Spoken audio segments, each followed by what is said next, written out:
She thought she was just a clerk. No robe, no gavel, no power. Just paperwork, just silence. Until one sketch drawn by a forgotten inmate showed her own face, and 4 words that shattered everything she saw, but didn't speak. It wasn't an accusation.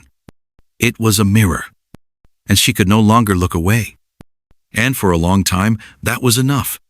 Then came the day I deleted my first audio file. It wasn't dramatic. No shouting, no scandal.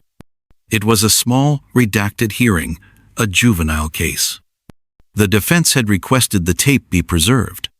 The judge said otherwise. I remember the exact line. "We don't need noise in the record, just the ruling." I hovered over the file, paused, then clicked. Delete. That was 7 years ago. I didn't ask questions, didn't protest, didn't wonder if that 15-year-old boy even had a real defense. I told myself, it's not my job. But the truth? That moment changed me. Not in the way you'd expect. I didn't quit. I didn't speak up. I just got better at doing what I was told. More efficient. Less hesitant. Fluent in silence. Until the day I opened a file labeled Khalil Moore. And inside, I found something I'd never seen before. A drawing. Of me. It wasn't flattering. It wasn't cruel either. It was honest. Me, hunched over my desk, typing. Hair in a loose bun. Expression blank. Fingers mid-stroke on a keyboard. Light from the monitor casting soft shadows across my face. No signature. No date. Just pencil and silence. At the bottom, scrawled in faint graphite. She saw, but didn't speak. I stared at it for a long time. I don't know how long. The office lights buzzed above me. The printer whirred to life somewhere behind. But I just sat there, holding it. It wasn't a threat. It wasn't even an accusation. It was a mirror. Not of how others saw me, but how someone I never spoke to knew exactly what I'd done. And more importantly, what I hadn't. That night, I didn't sleep. I opened old case files, looked at timestamps, cross-checked deletion logs, searched my own name. It was all still there. Every click, every silence. I used to believe that staying neutral made me safe, professional, responsible. But that drawing, that single image, it made me ask a question I'd avoided for years.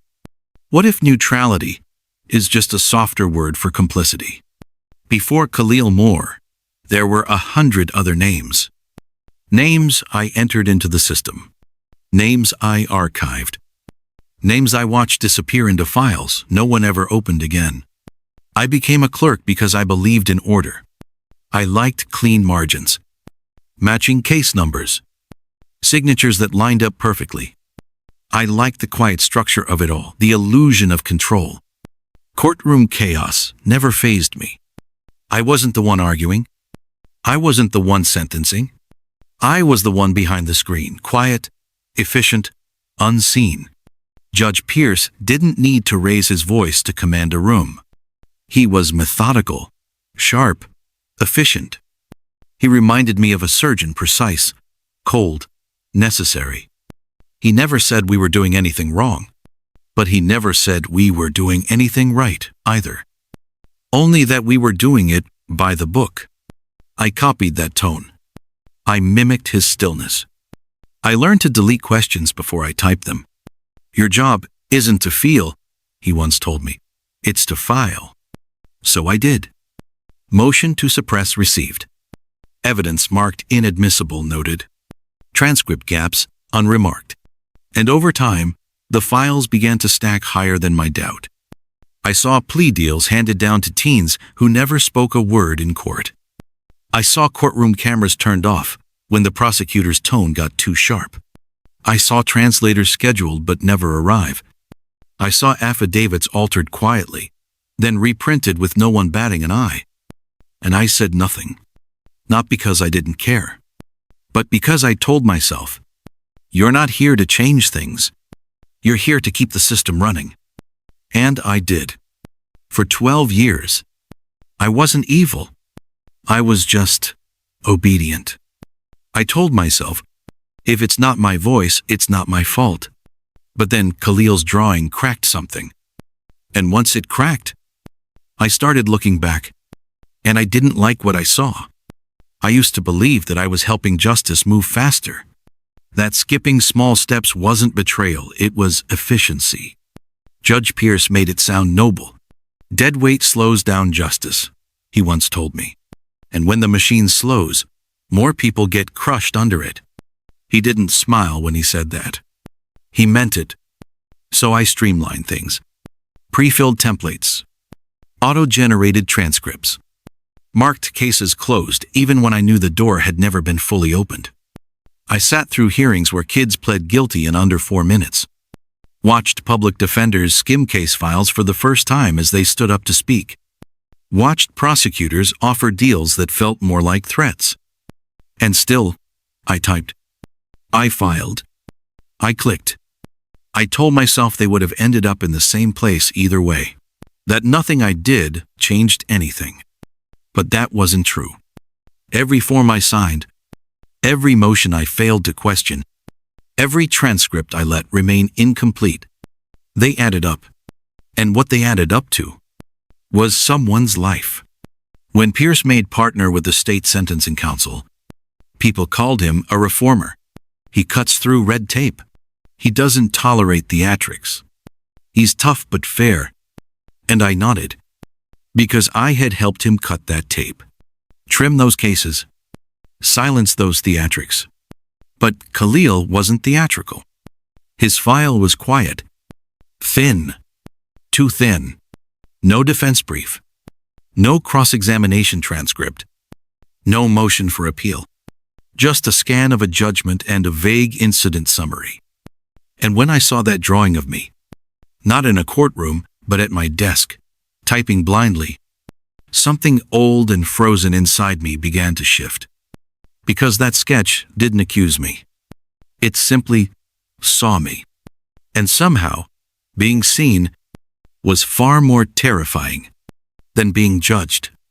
The first time I saw Khalil's name, it was buried in a morning docket.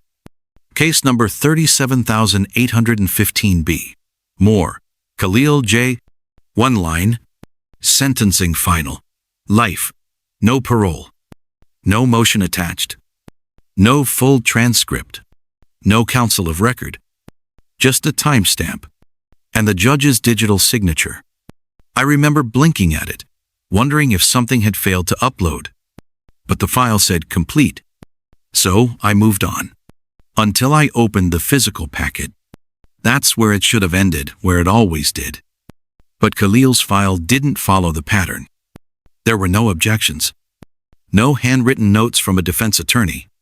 No witness list. Not even the standard checklist marked Juvenile Protections Verified. Just a judgment. And the sketch. Folded carefully between 2 stapled forms, tucked where most people wouldn't have looked. The moment I unfolded it, the silence in the room changed. It was me. Not posed, not flattering, not stylized. Just me. Drawn like someone who mattered to the artist, or perhaps someone who didn't. It was the first time I had been made part of someone's case in that way. I looked around, half expecting someone to be watching me. No one was. Only that penciled version of myself staring at the same screen, hands frozen mid-keystroke. And beneath it a line. She saw, but didn't speak. I closed the file, locked it in my drawer, and sat still for a long time. I told myself it was just a drawing. Just one image. Just one boy. But something in me knew better. Because if this boy had drawn me, then he had been paying attention. And if he had been paying attention, he might have seen more than just me. He might have seen everything. That night, I didn't go home right away. I stayed in the file room. Alone. Lights dimmed. Doors locked. and I went back into the system. Not as a clerk, as someone looking for what I had always been trained to ignore. I pulled Khalil's intake log, his arrest report, his holding order. The arresting officer's statement was 3 sentences long. The incident summary referred to him only as the third youth present. The charge? Felony assault with presence. Presence. Not action. Not intent. Not weapon. Presence. There was no CCTV attached. No signed confession. No digital audio record of the hearing. Just a checkbox that read juvenile waiver approved, which meant the judge had decided Khalil would be tried as an adult. I checked the approval timestamp. It had been marked 3 hours before the hearing even began. I remember freezing, because I knew that form. I had typed it 3 months earlier.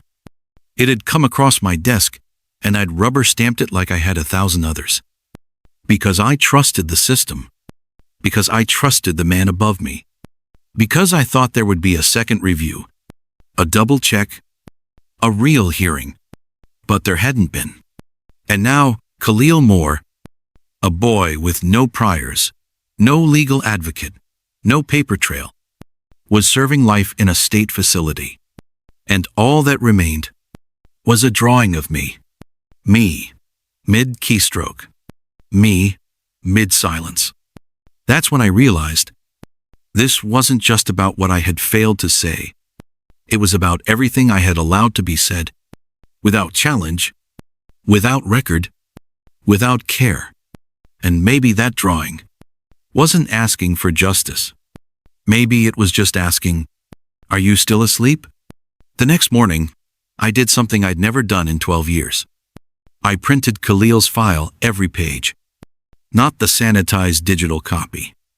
The raw version. With timestamps. With internal notations. With blanks I was never supposed to question. I placed it in a personal envelope and brought it home. It felt like smuggling a ghost out of the courthouse. I told myself it was for review. But deep down, I knew what I was doing. I started marking what wasn't there. No legal aid ID. No interpreter request, though the arresting report noted that Khalil appeared confused and unresponsive. No motion to suppress, even though the evidence used was circumstantial at best. And buried in the system metadata, a deletion log. A file had been removed from his docket 3 days before trial. It was marked only audio, holding cell, more. My chest tightened. I had seen these before. In other cases, this tag usually meant something recorded before arraignment. Sometimes a confession. Sometimes an officer's voice. Sometimes something that wasn't meant to be kept. I searched the backup drive. Nothing. I searched the internal archive. Corrupted. I checked the clerk log. The deletion had my initials. I didn't remember doing it. But the system did. I stared at the screen, at the hollow space where evidence once lived. Khalil had been swallowed by silence. Silence I helped build. The sketch of me still sat in my drawer. I hadn't shown it to anyone. Not because I was afraid, but because it felt like permission. He'd drawn me with grace. Not anger. He didn't draw me as a monster. He drew me as a mirror. And now that mirror was cracking. I started pulling files more than just Khalil's antis in. Cases I remembered rushing. Ones where I followed orders too fast. One by one, I spread them across my apartment floor like puzzle pieces. Looking for patterns. Looking for the people I'd helped disappear. And for the first time in my life, I wasn't asking, what did the system miss? I was asking, what did I allow it to erase? I kept digging. At first, just Khalil's case. But then the names started coming back. Boys who barely spoke English. Girls whose parents never made it to court. Men who pled guilty to crimes that didn't match the evidence if there ever was any. The deeper I went, the more I realized I wasn't just complicit. I was precise. My signatures were on the processing forms. My timestamps matched the deletions. I had built a digital trail that now read like a map to quiet injustice. I stopped going to lunch with the others. Stopped pretending to laugh at the DA's jokes in the hallway. I started looking at every new file with different eyes. Was this another shortcut? Was this another kid like Khalil, someone too quiet to raise his hand before the judgment dropped? One afternoon, I stayed after hours. Everyone had gone home. Fluorescent lights buzzing overhead. I opened Khalil's physical folder one more time. Not the copy, the original. The drawing was still there. Still folded. Still whispering.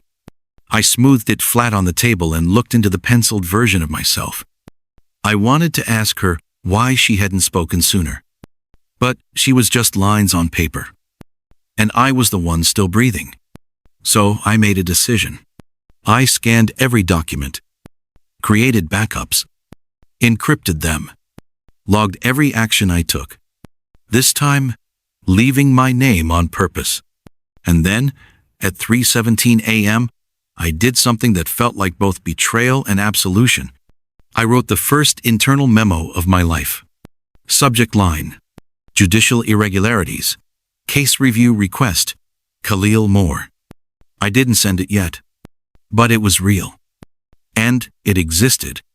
And it had my name at the bottom. That night, I went home and stared at the ceiling, heart racing. I wasn't afraid of losing my job. I was afraid of finally doing it right. I didn't send the memo the next day. Or the day after that. I kept rewriting it, adding more details, cross-referencing old dockets, timestamps, clerk initials. I wanted it to be undeniable. And the more I documented, the more my certainty grew. Khalil wasn't the only one. He was just the one who noticed me. One night, I found an old storage drive, a dusty black rectangle buried in a drawer labeled inactive. No one had touched it in years. When I plugged it in, the folders bloomed open. Outdated cases, junk data, and then one marked redlined hold. I clicked it. Dozens of audio clips. Most corrupted. Some labeled only with docket numbers stripped of names, dates, context. But one played clearly. A boy's voice. Young, uneven. I didn't do anything, I swear. I just ran because they started yelling. Nobody told me what was happening. Then static. Then silence. I matched the docket ID. It belonged to a case from 4 years ago, a 15-year-old convicted of attempted robbery after fleeing with intent. He was sentenced to 12 years without diversion. No lawyer had ever heard that audio. Because I had marked it as non-essential. Because I'd clicked omit from record. The sound of his voice cracked something deeper in me than any document ever had. Not because it was dramatic, but because it was ordinary, and I'd helped erase it. I started keeping a secret log, a spreadsheet color-coded by what I found. Missing audio. Pre-approved sentencing. No defense filing. Witness contradictions suppressed. Within 2 weeks, I had 36 cases marked irregular. 12 had minors. All but 3 were people of color. And most were stamped by Judge Pierce. Stamped, signed, and quietly buried. By people like me, I wasn't looking at statistics anymore. I was looking at patterns. And patterns don't lie. Not when the same initials mine kept showing up. On every missing piece. I didn't sleep much anymore. Every night, I told myself I'd stop digging. That I had enough. That knowing too much wouldn't help. But I kept going. The records didn't just show negligence. They showed orchestration. I found 3 cases where the sentencing order was prepared before the verdict. Filed, dated, ready to print. How do you sentence someone before hearing their defense? Answer: you never plan to hear it.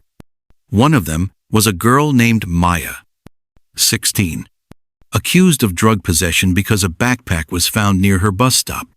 The arresting officer admitted in the body cam transcript, She wasn't holding it. It was just on the bench. The body cam footage? Never entered into evidence.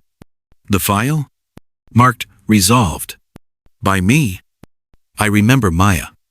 Quiet, tense. She kept looking back at her mother like she didn't understand where she was. Because she didn't. I was the one who scanned the court's order that day. I even corrected a typo on her name. I thought I was being helpful. I kept her file open on my desk for 15 minutes that night, not rereading, just staring. Because the damage wasn't in the words. It was in how routine they had become. Every checkbox I marked was a weight. Every unchecked field was a silence I let stand. By the third week of my audit, the color-coded spreadsheet was starting to look like a crime scene map. Not of violence, but of permission. Lines connecting dates, deletions, omissions. A quiet system built not to convict fairly but to convict efficiently. And at the center of it all, every path led back to one courtroom. Pierce's, the judge I'd trusted, admired, obeyed. And now, with every file I opened, I realized he hadn't trained me to serve justice. He trained me to look away from it.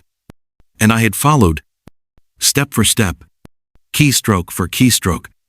I started printing again. But this time, not for court. For proof. I created a private binder. A thick, ugly thing filled with contradictions, omissions, and erasures. Every page I printed felt heavier than the last. I didn't label it evidence, because I wasn't sure anyone would believe it. But it was truth. And it had names.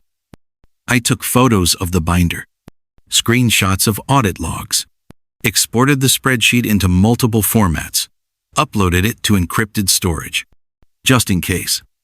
One night, I stayed long after closing and unlocked the secured archives, a place I hadn't touched in years. Inside was a filing cabinet labeled Suppressed Temp. It wasn't supposed to exist anymore, but it did. And in the back drawer, I found something I didn't expect. A disc. Unmarked.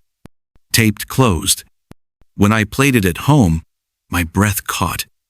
It was audio raw, grainy, but clear enough. Judge Pierce's voice. Before the trial began, "Look, we'll run this one through.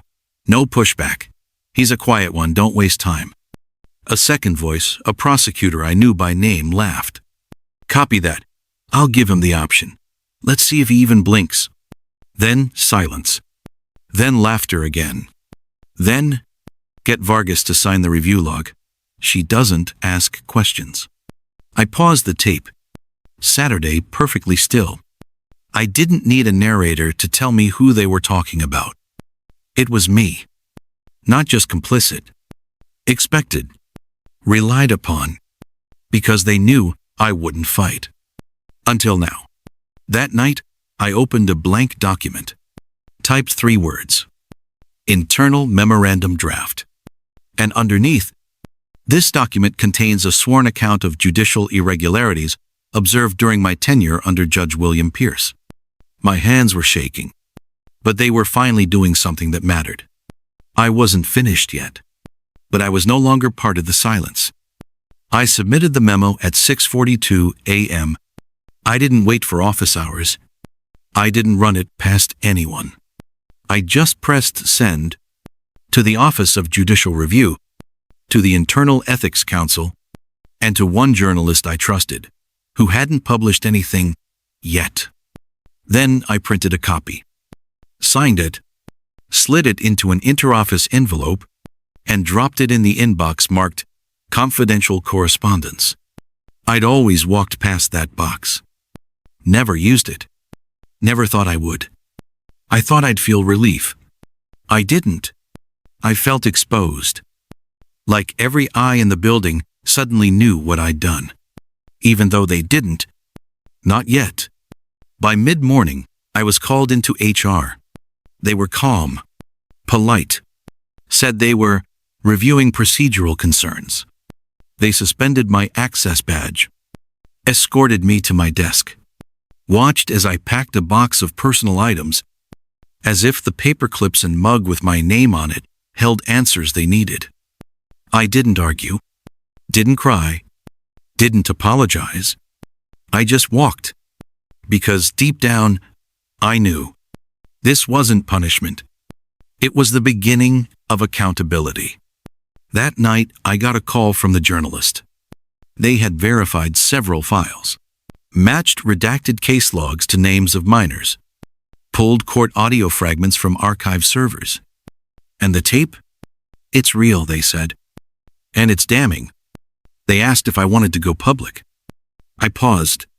Then I said, not yet, because this wasn't about me being seen.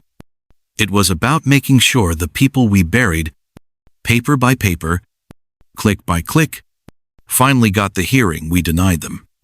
And if that meant I'd never work in a courtroom again, so be it. The next week was quiet. No subpoenas. No headlines.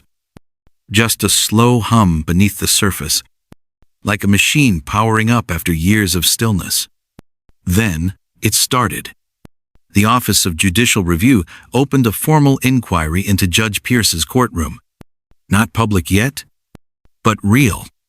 I wasn't invited to participate, but I wasn't invisible anymore either. One by one, they reopened the cases I had flagged. Motions were refiled. Transcripts re-examined. 2 convictions were overturned before the month ended. I watched from a distance. Not as a whistleblower. Not as a hero. Just as a witness finally facing the direction she'd spent her life avoiding. One morning, I got a letter in the mail. No return address. Inside was a copy of one of Khalil's drawings. Not the one of me, but of another clerk I barely remembered. A woman who used to sit across from me in the early days. She had left years ago. I never knew why. At the bottom, scribbled in faint pencil, were the words, "She blinked first." I held the paper in my lap for a long time. Khalil was still inside, but his work was free. It moved through inboxes, hearings, offices. It sat on the desk of people who had never once looked into the eyes of those they sentenced. It wasn't justice. Not yet. But it was a crack in the wall. And that was enough to start with. I never went back to court. But I started teaching. A local college. Criminal justice. Intro to courtroom procedure. First day of class, I told them, your job is not to win. It's not to be efficient. It's to make sure you don't become so good at following rules that you forget why they were written. And in the back of my mind, I could still see Khalil's drawing, those steady, watching eyes, not accusing, just waiting for someone to do better. It's strange what stays with you. Not the hearings, not the verdicts, not the numbers stamped on case files. What stayed was a drawing. Folded paper. Soft graphite. A likeness so accurate it felt like someone had been watching my soul, not just my face. I still remember the first time I unfolded it. Not because of what it showed, but because of what it didn't. It didn't make me a villain. It didn't exaggerate. It didn't mock me. It just reflected. There was no rage in Khalil's lines. Just quiet precision, restraint, clarity. He could have drawn me slumped, sneering, blind. He didn't. He drew me mid-keystroke, half in shadow, half in light, like someone still deciding. It was the most generous thing anyone had ever done to hold me accountable. And maybe that's why it hurt. Because he gave me dignity, even when I had taken his. He gave me a moment to choose. And in doing so, he gave me back my voice. I don't know if Khalil meant for that drawing to be found, or if he thought I ever would. But what I do know is this, that one image rewrote everything I thought I knew about guilt, about justice, and about silence. People assume complicity looks like malice, but most of the time, it just looks like comfort. A quiet desk. A full inbox. A job done on time. No questions asked. For 12 years, I told myself I wasn't the one making decisions. That I was just a piece of the process. Just a clerk. But there is no such thing as just when someone else's freedom is on the line. I didn't sentence Khalil, but I gave the system every tool it needed to make him disappear. And when he put my face on paper, he reminded me that doing nothing is still doing something. There is a cost to silence. A cost to every unchecked box, every file rushed through, every audio lost without follow-up. It adds up to years, to lives, to people who don't get a second chance. I spent so long perfecting the role of neutrality, I forgot that neutrality always serves power. And when the balance tilts toward injustice, refusing to act is choosing a side. The day I finally said, I was wrong. No one was there to clap. There was no camera, no microphone, just me and a mirror I could finally look into. And the sketch, still folded in my top drawer. Watching, not angry, just waiting for someone to stop pretending they didn't know better. You don't have to be the judge to break someone. Sometimes all it takes is a clipboard, a keyboard, a signature. Sometimes all it takes is staying quiet long enough for someone louder to make the wrong call. That was me. And if you're listening to this, if you've ever told yourself, I'm just doing my job, I don't have the power, this isn't my fight, then maybe it's you too. But here's what I've learned. Power isn't always about position. Sometimes it's about proximity. Being close enough to see something wrong and choosing whether to look away. I spent years filing things I never read, clicking boxes I never questioned, believing that doing things efficiently meant doing them right. But efficiency without integrity is how injustice learns to move faster. I wasn't brave. I wasn't bold. I was late. But I still got to choose. So can you. If you work in a system that feels too big to question, start small. Start with one file, one silence you don't repeat, one voice you no longer help erase. Because sometimes the first step toward justice is simply refusing to participate in the lie. And if this story made you pause, if it made you see someone like me, not as a villain, but as a warning, then don't let that pause fade. Share this story. Say the names that were lost in the files.